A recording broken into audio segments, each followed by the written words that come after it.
The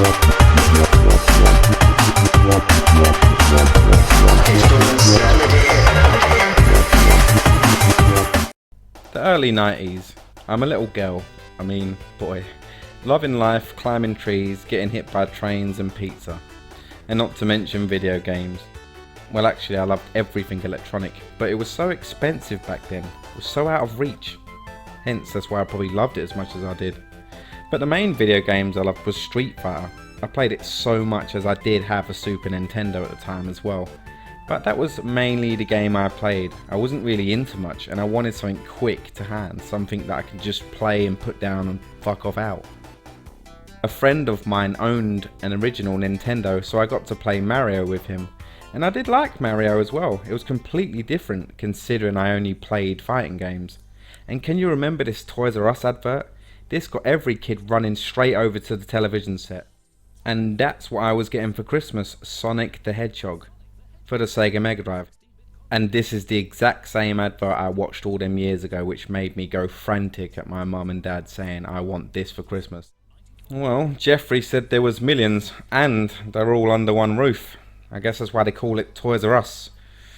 And yeah, we got it from Toys R Us, not like the Super Nintendo. I actually thought we got both of them from Woolworths, but I was wrong. But I did used to see it in Woolworths. That's what got me so excited.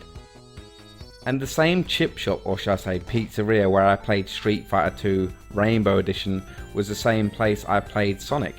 Pizza you like? Yes, they had a Sonic the Hedgehog arcade machine. It was just a generic arcade machine with Sonic the Hedgehog in it. What are you doing, Sonic? This is a very dodgy part of London.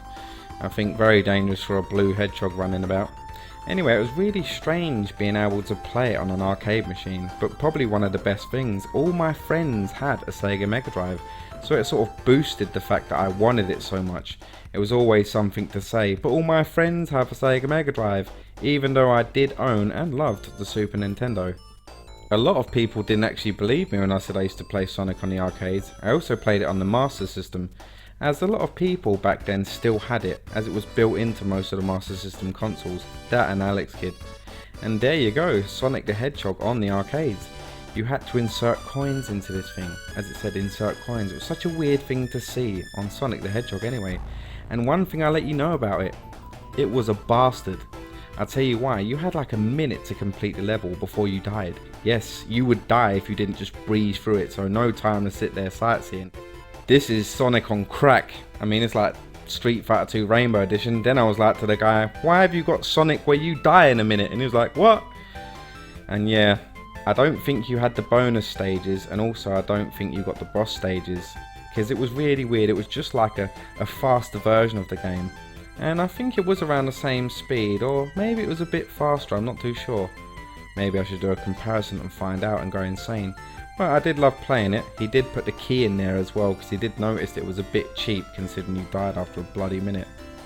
But with all that aside, I didn't care. I knew I was getting it for Christmas and bared it, playing it on this arcade machine and at friends' houses. Yep, you'd get a guy each, or shall I say extra life. Look at this, a minute, you go pop. Sheer greediness. Bloody arcades. Oh well. Sega, I used to love that sampled speech on a game to then show you the intro, these great primary colours showing you Sonic is pointing up to the sky or telling you to get lost. Nonetheless, it was a perfect opening, very energetic. Green Hill Zone Act 1. Now you did get 3 stages, and on the third one you'd fight a boss. If you did collect 50 rings, you would go to a bonus stage where you collect the Chaos Emeralds. And it also counted as protection. You know, if you got hit and you had rings, you were okay. And also collect enough and you'd get an extra life. 99 to 100 I believe. I just found this game insane considering I only played fighting games, a very few of them in fact. And then Mario, then going on to this where I was going through loops and spirals to get flung into the air at 50 million miles an hour was just so insane for me to get used to.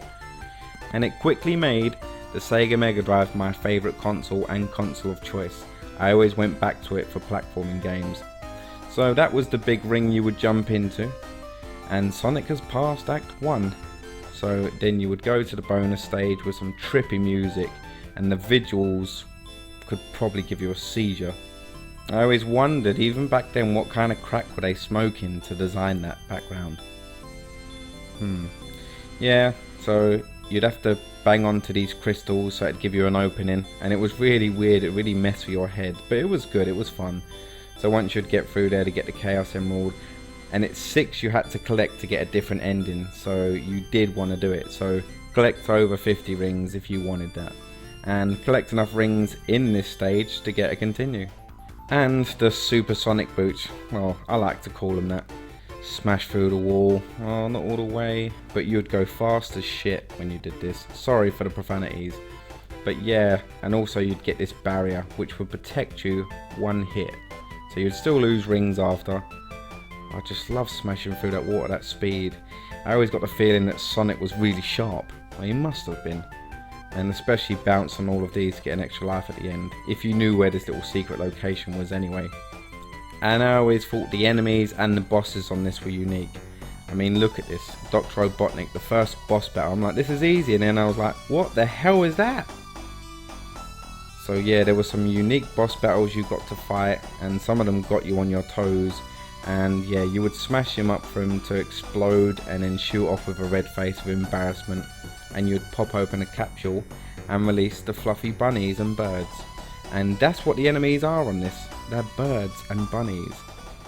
Marble Zone. I love the summer feel to this level, especially with the lava, because you know how it is, in summer you see lava.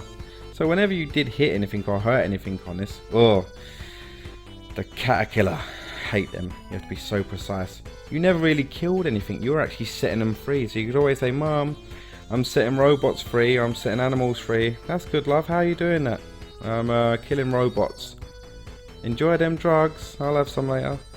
And the puzzle solving on this, that was good too. It's something I wasn't used to, but I loved it, and I was so crap as well. I was as good as someone else playing with their feet, or playing with a packet of crisps. I don't know how that makes any sense, but you try and work it out. But it was a game of trial and error. If you failed, you'd go back to it, because it was a quick game.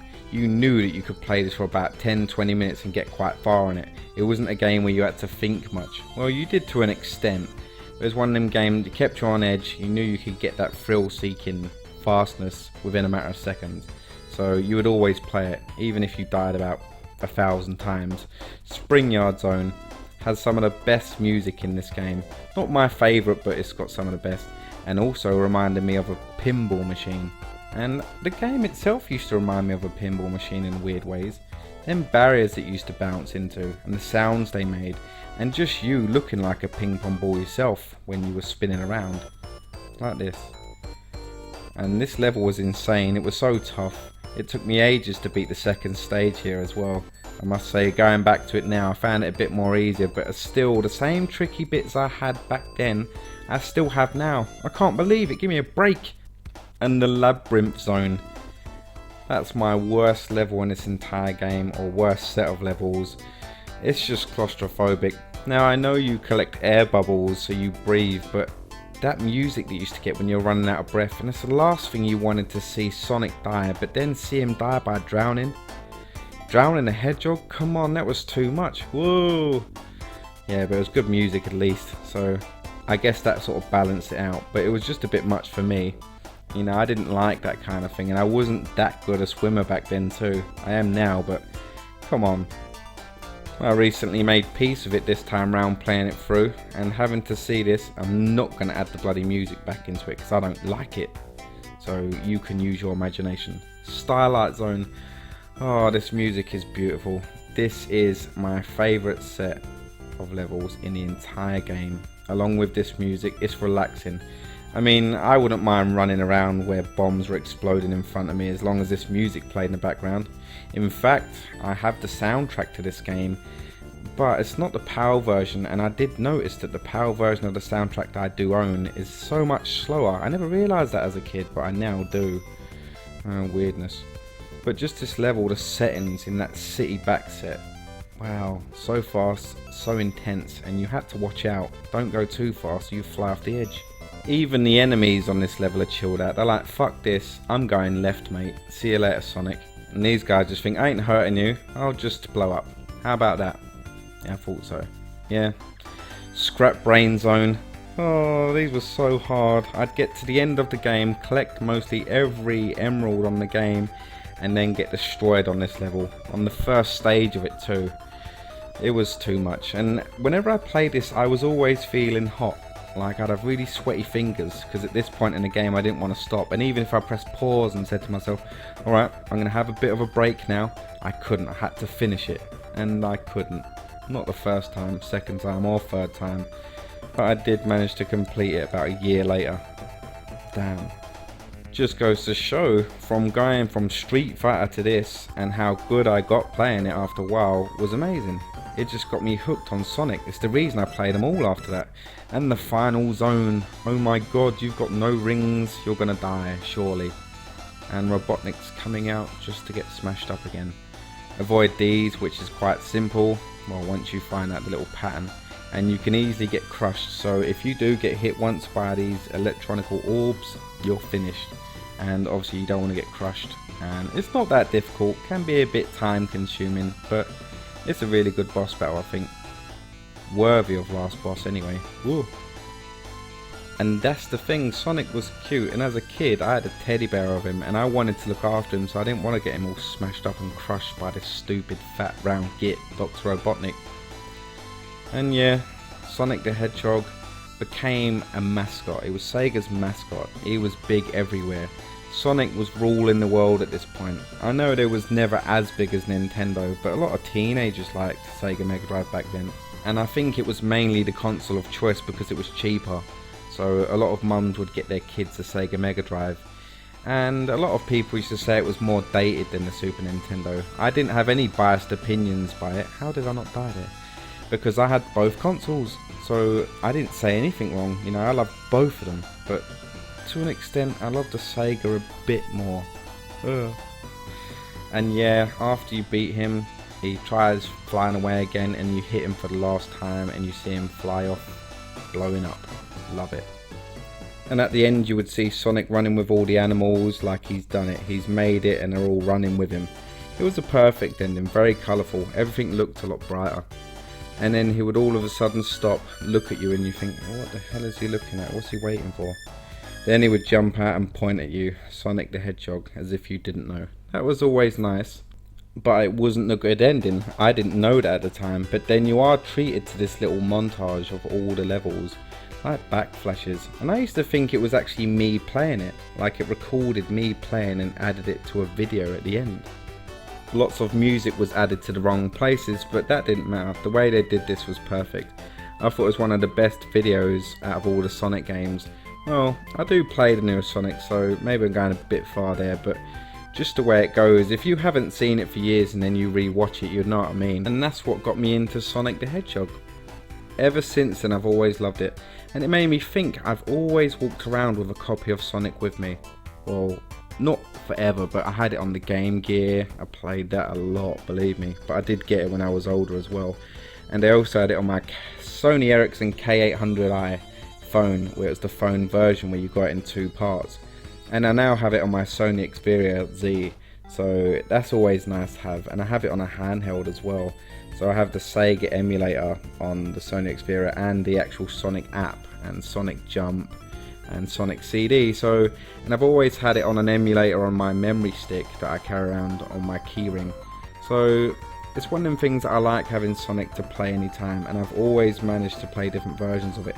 I don't own a Sega Mega Drive anymore, but I've got one of them little portable plug and plays, but the only thing about it is it sounds stupid. It's really slow, and you can tell that straight away. Sonic was always renowned for its music, so as well as speed, but when you do play it you get really annoyed. Just takes me back to them big brighter days going into Sega World, where Sonic was all over the place pointing his finger everywhere, and it was nice. It's nice to know Sonic's still around, even though he's not got his own console to base it on. And yeah, getting the bad ending, you would then see Dr. Robotnik juggling with them emeralds you didn't get. That's what made me realise I messed up. Try again, not game over, not well done. And this is what happens when you do manage to get all the emeralds. I did use cheats for it though, because I didn't have time to do it, I'm afraid, sorry. There you go. Such a better ending. So it's one of them things, if you did get it, I've got it legit before about 3 times, and you see Dr. Robotnik going nuts. Brilliant. Normally I don't use cheats when playing Sonic, but I did for basis of this video because it took me a lot of time making this video, putting it together. So there is cheat code you can do, whether it being a level skip or just becoming invincible in the game, being able to make rings, like a debug mode. That was always the weirdest thing when I was a kid.